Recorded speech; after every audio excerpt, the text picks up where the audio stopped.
ठाणे महापालिकेच्या चुकीच्या कारवाईमुळे एका कुटुंबाला रस्त्यावर यायची वेळ आलेली आहे। घर धोकादायक नसताना सुद्धा ठाणे महापालिकेने गेल्या शुक्रवारी माडे कुटुंबाचं घर पाडून त्यांचं सामान फेकून दिलं। धक्कादायक म्हणजे जेव्हा याबाबत माडे कुटुंबाने नौपाडा प्रभाग समितीशी संपर्क साधला त्यावेळी कारवाई ही जेम्स कॉटेज या इमारतीवर करायची होती, मात्र चुकून तुमच्या घरावर कारवाई केली गेली असं अजब उत्तर त्यांना दिलं गेलंय।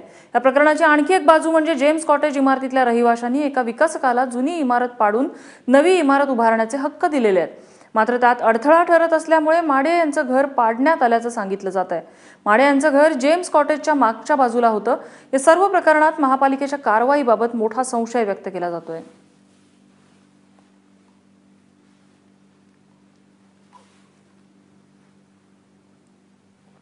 असं त्यांचं म्हणणं आहे की आम्ही चुकून तुमचं घर तोडलं, आम्ही तुम्हाला पुन्हा सोमवारी बांधून देऊ। आज सोमवारचा शनिवार आला पण अजूनपर्यंत एक वीट सुद्धा इथून हललेली नाहीये आणि माझा काका जो आहे तो इथून सरळ बेघर झालेला आहे। आमच्या ह्या टोटल या घरी तो राहायचा, त्याचं सगळं सामान गेलेलं आहे। त्या सामानाचं काही बोलत नाही, आमचं कपाट वगैरे सगळं टोटल त्याच्या आतमधले जे चांदीचे नाणी वगैरे सगळी गायब झालेली आणि ते कुठे नेलं तर ते पण बोलत नाही। कॉन्ट्रॅक्टर बोलतात की आम्ही पोलीस स्टेशनमध्ये जा, काय आम्हाला काय फरक पडत नाही, तुम्हाला करायचं ते करा।